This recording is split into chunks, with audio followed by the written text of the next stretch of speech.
Vamos para a nossa aula de bioestatística de como calcular o tamanho amostral do teste T independente. Então a gente tem a situação problema aqui, que é comparar a nota em uma prova de matemática entre estudantes de escolas públicas e privadas.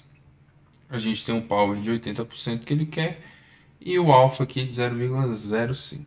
Abrindo o G-Power, a gente seleciona essa parte aqui, aqui, tá?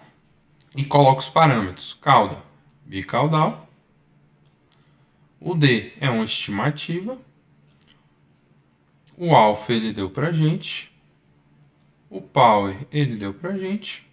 E a alocação aqui a gente deixa como 1, já que ele não falou nada. Manda calcular e a gente tem um N aqui de 128 indivíduos. Agora, se eu fiz uma coleta de dados de forma piloto, ou se já existem dados na literatura, eu posso lapidar esse meu cálculo amostral da seguinte maneira.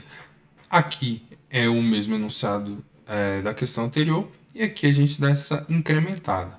Ou seja, a média nas escolas públicas é de 58,1 e nas escolas privadas de 62,4. E o desvio padrão e esperado de cada grupo é de 7,8. Então a gente vai lá para o G-Power, seleciona aqui e aqui, como anteriormente. Aqui a gente deixa, tá? Aqui a gente também deixa. E a alocação aqui a gente também deixa, porque não falou nada de alocação. Só que o que a gente vai fazer? A gente vai calcular esse effect size. Vai clicar aqui ó, em determinar. Vai abrir essa janela, a gente vai selecionar aqui ó, N1 igual a N2 e vai colocar os valores. Média 1, 62,4. Média 2, 58,1. E o desvio padrão esperado que ele falou, 7,8 em ambos. Manda aqui ó, calcular e transferir para a janela principal. Então a gente tem aqui ó, o effect size calculado, 0,55 em uns quebrados. Tá? E deixa aqui também como bicaudal. Após isso, a gente manda calcular aqui o tamanho da amostra, que o professor comeu aqui na hora de tirar a foto. E a gente tem um N aqui de 106 indivíduos. Agora, se eu tenho uma alocação diferente, esse enunciado aqui é o mesmo, esse enunciado aqui é o mesmo. Só que, se na escola privada pudessem ser coletados 35 dados da amostra, que tamanho de amostra seria necessário na escola pública para ter o mesmo poder nos experimentos se as outras condições fossem constantes? Existem duas formas de se calcular isso. A opção 1, na literatura a gente já tem uma fórmula, que é essa fórmulazinha aqui, ó. E aí eu só substituo os valores, tá?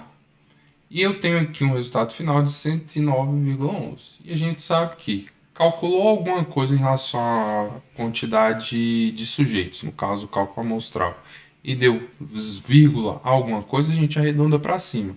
Então aqui seria 110. Ou eu tenho a opção 2 de fazer uma regra de 3 simples, n igual a 100%, e n1 igual a x, 53x e 100 vezes 35.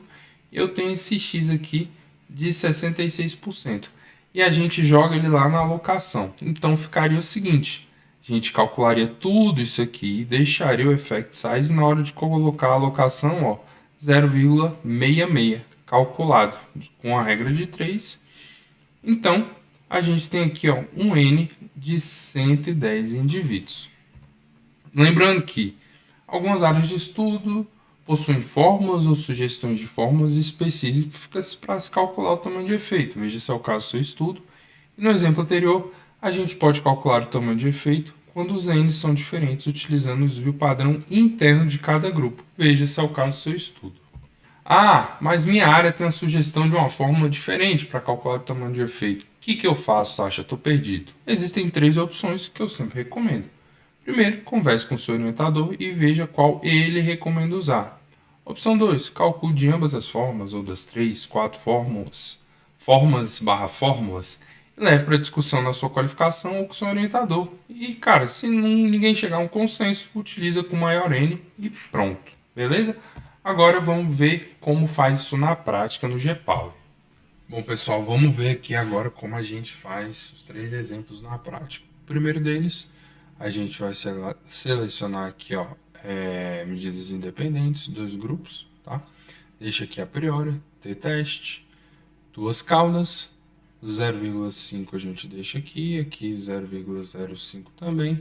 Aqui o poder a gente coloca 0,8 e aqui na proporção deixa como 1. E aí a gente manda calcular e tá aqui o valor, ó, 128.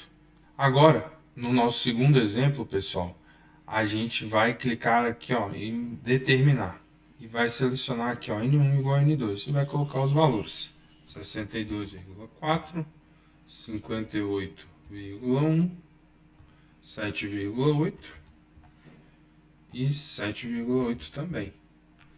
E aí, manda calcular 0,55 e transfere para lá, 0,55 e os quebrados. Aqui deixa e aqui deixa. E eu mando calcular, tá aqui, ó, nosso cálculo amostral, 106 indivíduos. E o nosso último exemplo dessa aula, na prática, a gente já calculou o tamanho de efeito, transferiu tudo para cá, utilizando o nosso último exemplo, só que a gente mexe aqui, ó, na proporção, vai 0,66. Manda calcular e tá aqui, ó, 110 indivíduos. Então, pessoal, se vocês tiverem alguma dúvida, só vocês deixarem nos comentários aqui embaixo, tá certo? Ou entrar em contato comigo via meu e-mail ou via o meu Instagram.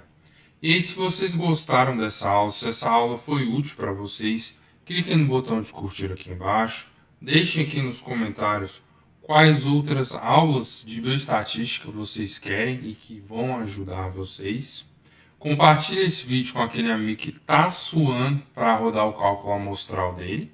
E qualquer coisa, aí estão os meus contatos. Valeu!